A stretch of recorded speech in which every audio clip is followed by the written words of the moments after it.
Bom dia, meu amado irmão, na graça preciosa de Cristo Jesus, o nosso Senhor.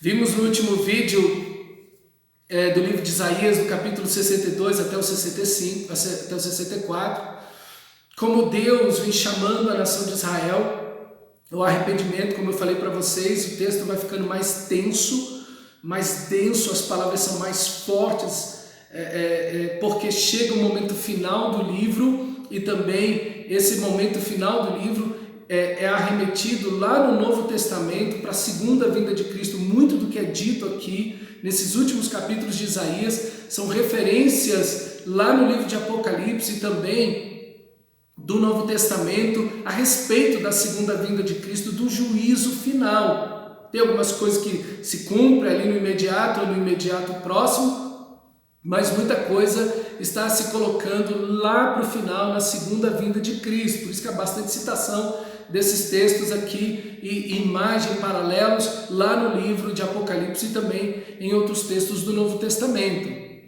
Então abra sua Bíblia no livro de Isaías, nesse último vídeo do livro de Isaías, do nosso devocional, capítulo 65, capítulo 66. Vamos meditar nesse texto. Espero que Deus abençoe você e que diante desse texto tão forte, tão poderoso, você possa ser edificado, mas também alimentado, confrontado, despertado a permanecer seguindo o Senhor.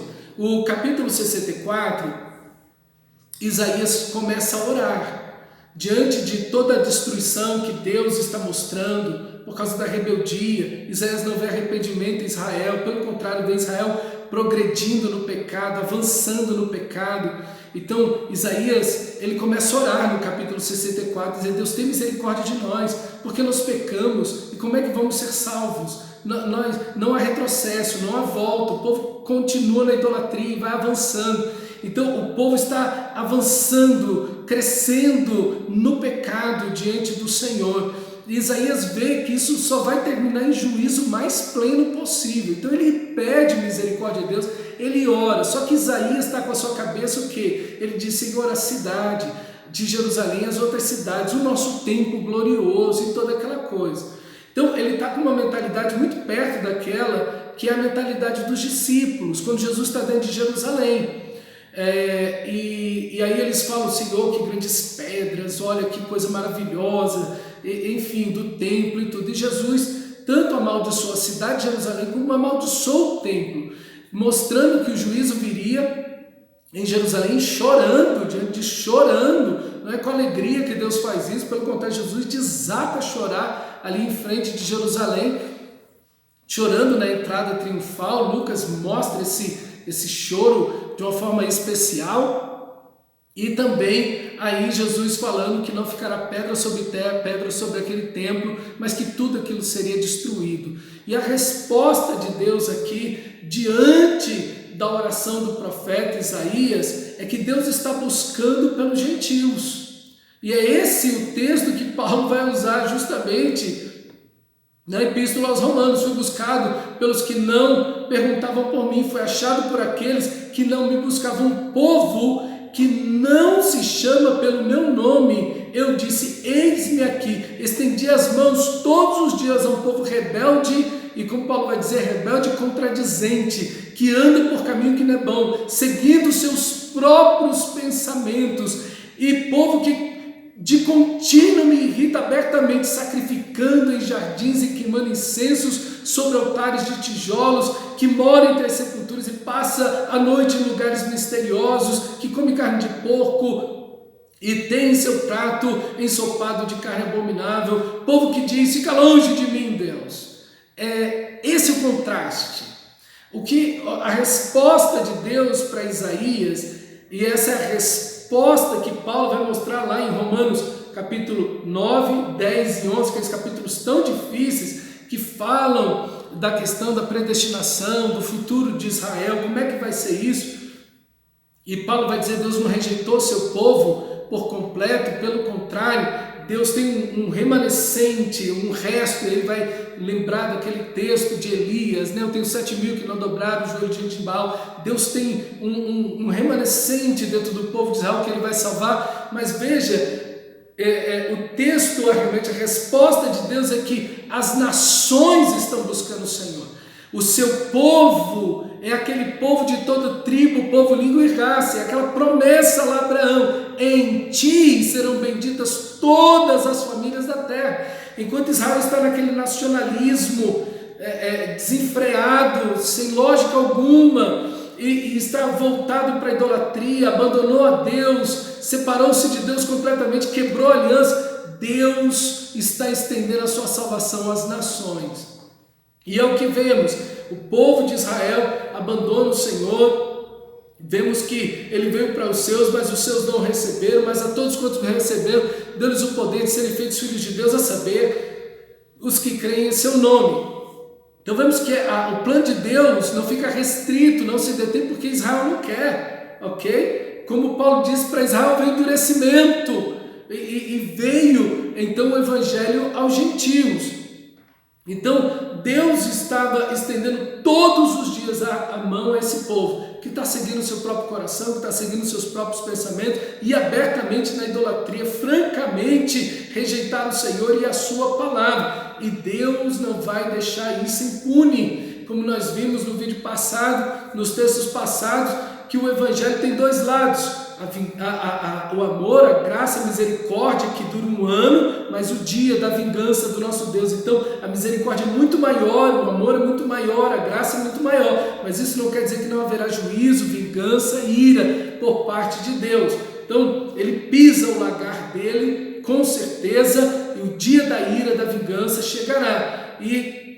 Mas essa graça se estende às nações, mas por misericórdia Deus estende sua graça a todas e também sobre Israel. Por quê? Porque vamos ver a igreja lá em Jerusalém, nós vamos ver pessoas sendo salvas em Jerusalém. Então Deus também tem um povo entre os judeus, mas Deus não está restrito a Israel, ele estende sua salvação, como é a promessa ao nosso pai na fé gentil, Abrão, que era gentil, era babilônico e também era judeu, lá a partir do capítulo 17, quando depois de 24 anos ele é feito um judeu, mas ele já tinha sido salvo, já tinha recebido promessas, alianças, circuncisão, tudo quando era gentil. Então a promessa não foi feita para Israel, a promessa foi feita para os gentios.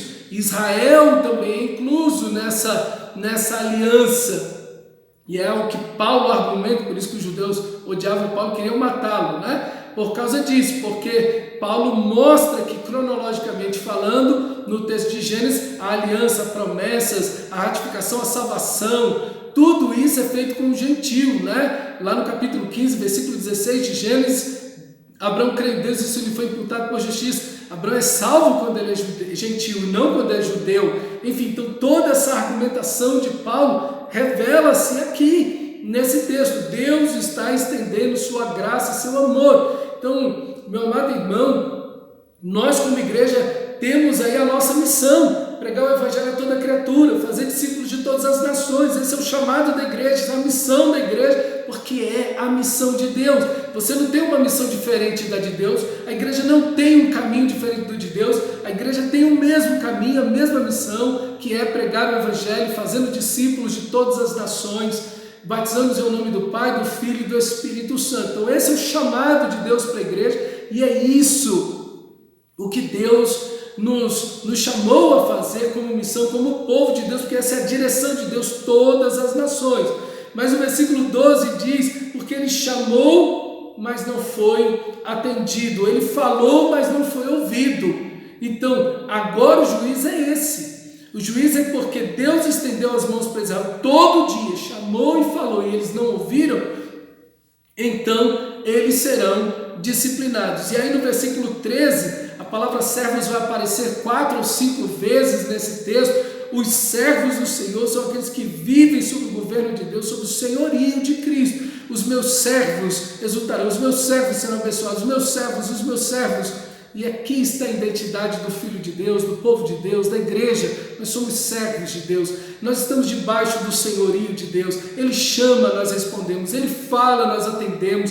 Nós somos aqueles que estão apegados à palavra de Deus, nós somos aqueles que estão unidos a Deus no seu grande amor, que trememos diante da palavra de Deus, como vai dizer esse texto. Então nós somos os servos de Deus, nós estamos debaixo do senhorio de Deus, nós não fazemos o que queremos, nós estamos em obediência à palavra de Deus, nós estamos para servir, para obedecer, para seguir ao Senhor nosso Deus. Ele é o nosso Senhor, Ele não é apenas o nosso Salvador. Há teologias modernas por aí, que são antigas, mas uma nova roupagem, dizendo, não, Jesus, Ele é o teu Salvador, não importa como você vive, Ele vai te salvar. Você pode ver no pecado, você pode ver nas trevas, que Ele vai te salvar. Mentira, meus irmãos, satânica mentira essa. Ele é o nosso Salvador e Ele é o nosso Senhor. Ele governa em nossas vidas por meio da sua santa, inerrante e inspirada palavra.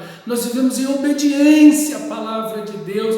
Nós não estamos desgarrados, cada um fazendo o que quer, mas nós servimos ao nosso Deus, e a bênção do senhorio de Cristo está aí no capítulo 65, versículo 17, esse texto é belíssimo, novos céus e nova terra, esse texto, pois eis que crio novos céus e nova terra, e não haverá lembrança das coisas passadas, jamais haverá lembrança, está vendo? Esse texto é usado lá em Apocalipse, capítulo 21, nós vamos vendo aí novos céus e nova terra, onde habita a justiça. Esse texto mostra o resultado, irmão, do que é não apenas ser salvo por Cristo, mas viver debaixo do seu senhorio, debaixo da obediência. Israel não queria o senhorio de Deus.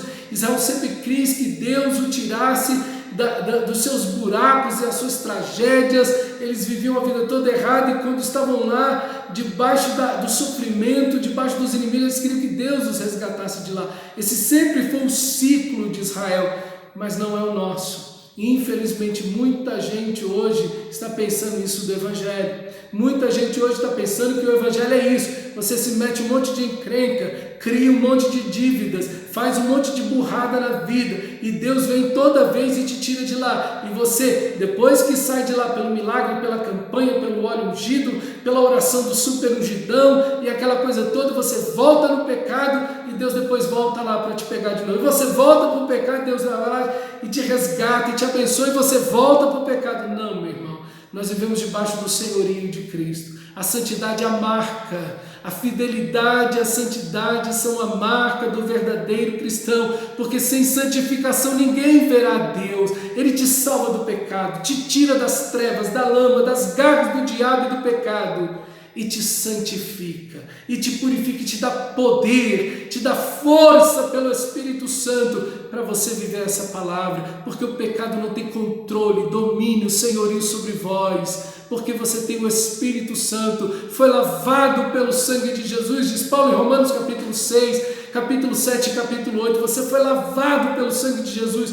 Há um poder maravilhoso sobre você, para você viver acima do pecado, em vitória sobre o pecado, não uma vida sem pecado. O pecado vai fazer parte da nossa vida, mas não é algo que nós vamos nos entregar, não é algo que nós vamos estar ali desejosos, ansiosos ou vivendo naquilo. Pelo contrário, é algo que pela nossa falha, pelo nosso estado nós tropeçamos, mas imediatamente ali o coração contrito e quebrantado, arrependido diante de Deus. Para esses, meu irmão, que estão em Cristo Jesus, salvos unicamente pela graça de Deus e fortalecidos para viver em santidade, está aí novos céus e nova terra, onde habita a justiça. É isso que te aguarda, meu irmão, diante das tuas lutas, diante das afrontas que você passa, das injustiças da vida, enfermidades, ameaças, problemas, perseguições que você passa por ser cristão. Saiba, novos céus e nova terra, onde habita a justiça, já estão prontos.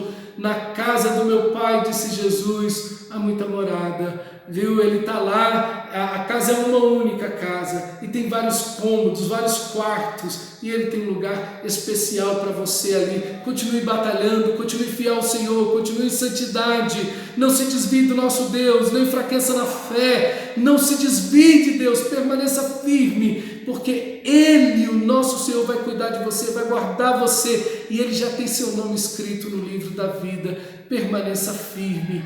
Mas agora vem uma palavra que ao mesmo tempo é uma palavra tão belíssima, mas é uma palavra tão difícil, e o livro de Isaías termina dentro de uma realidade. realidade a qual nós não podemos fechar os olhos. Muita gente hoje em dia simplesmente quer uma teologia do positivismo.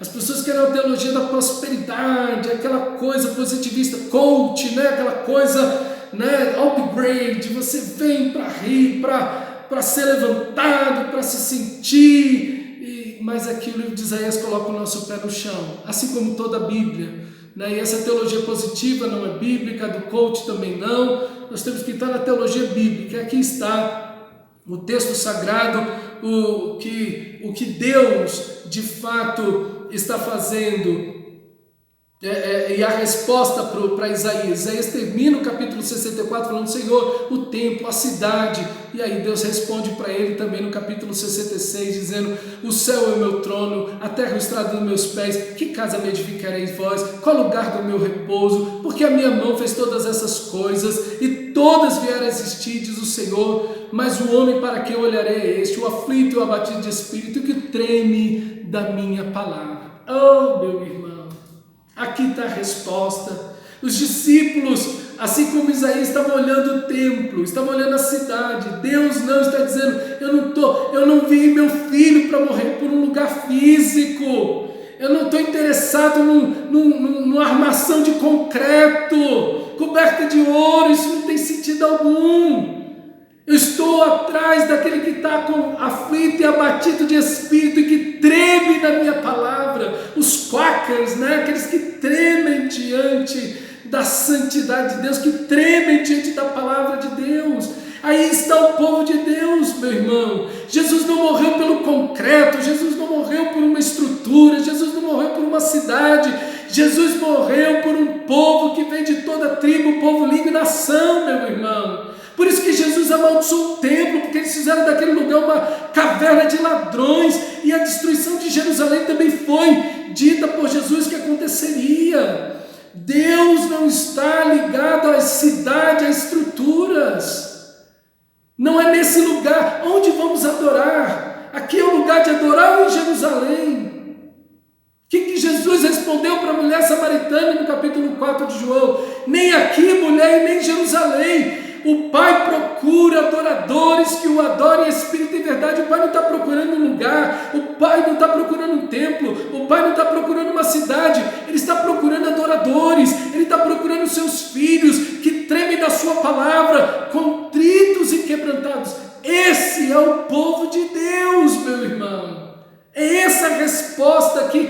E aí então o próprio Deus se arremete ao sacrifício. Aquele que oferece o boi é como comete um assassinato, que sacrifica um cordeiro, é como que estivesse oferecendo um animal imundo. Eu não estou mais com os olhos em nada disso, porque o sacrifício perfeito de Jesus está sendo feito naquela cruz. Por isso que João Batista vai para o deserto pregar o evangelho. Por isso João Batista vai oferecer perdão de pecados pela graça de Deus, sem sacrifícios. Lá no deserto, ele saiu do templo. Deus rompeu com isso, porque a igreja evangélica brasileira está querendo voltar a isso.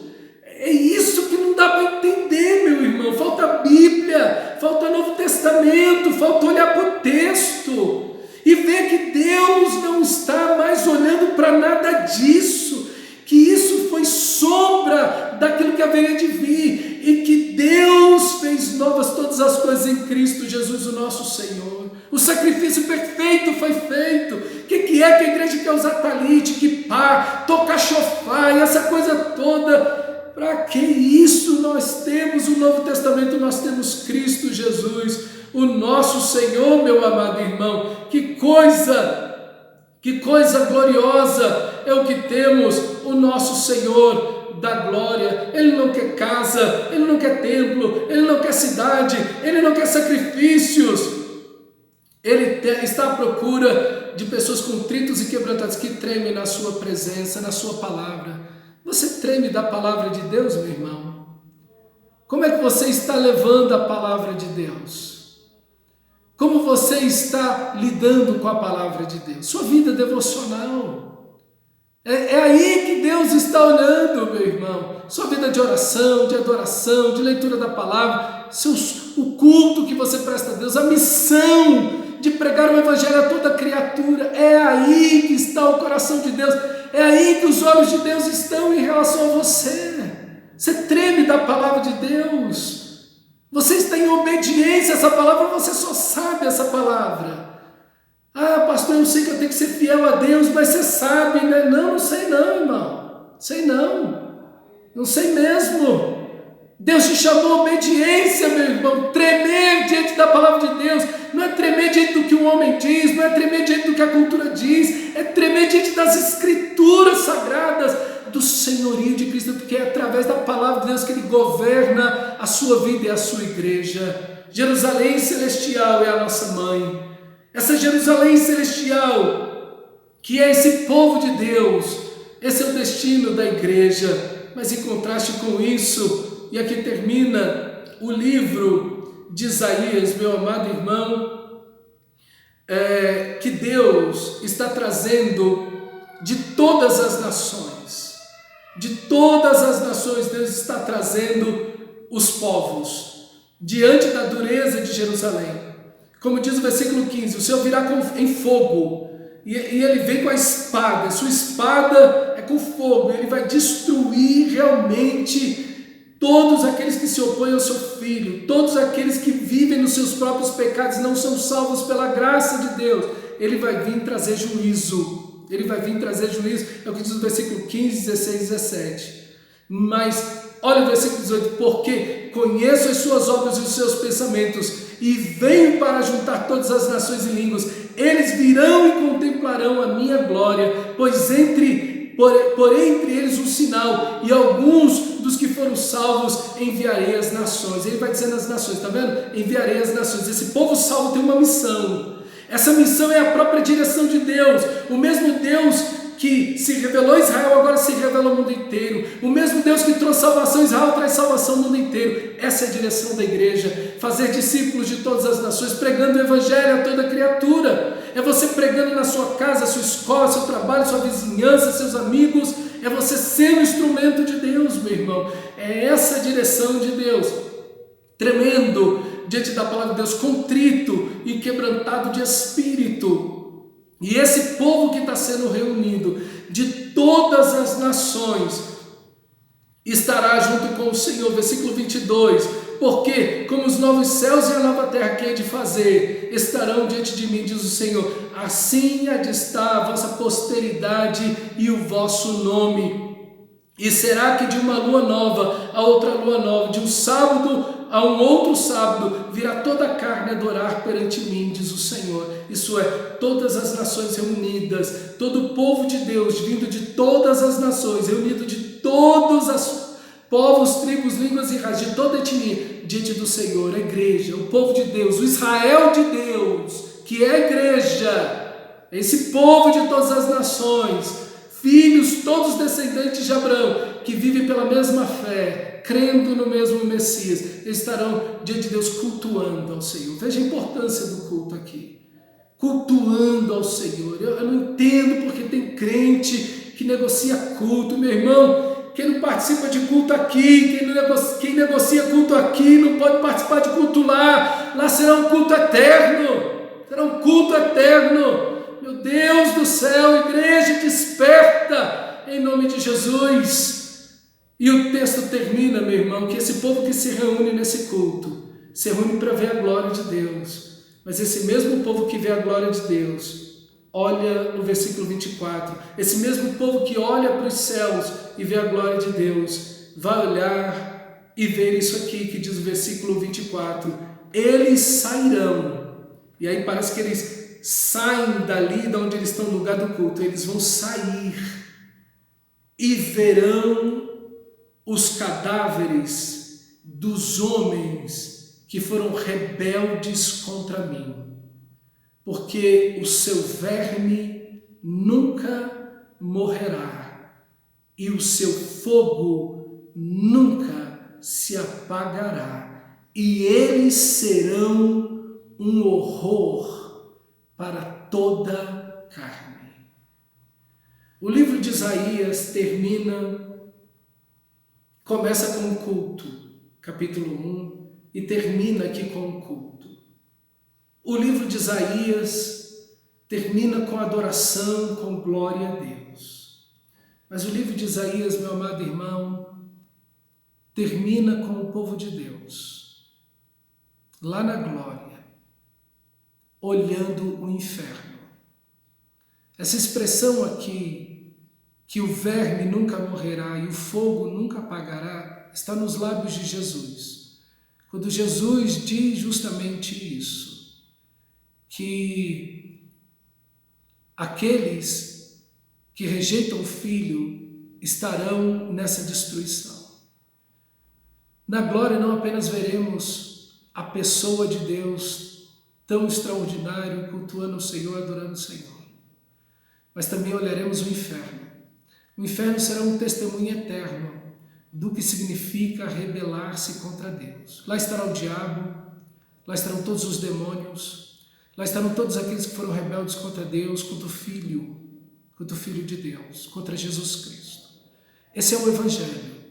O Evangelho é perdão, é graça, misericórdia, amor, ternura, bondade, o santo, justo, fiel, bondoso, onipotente me substituindo naquela cruz. Mas também o Evangelho é o dia da vingança do nosso Deus. Meu amado irmão, que você olhe esse texto e trema diante de Deus. Trema diante da sua palavra, como diz o texto que nós lemos. Trema diante da palavra de Deus. Irmão, assim como Jesus, assim como esse texto do livro de Isaías profetizou a vinda da Babilônia, eles vieram, a vinda dos Medos Persas, eles vieram, como profetizou o nascimento de Jesus e a vinda de Jesus, e assim aconteceu, profecia traz profecia se cumprindo. Assim também, esse texto que você acabou de ler comigo se cumprirá.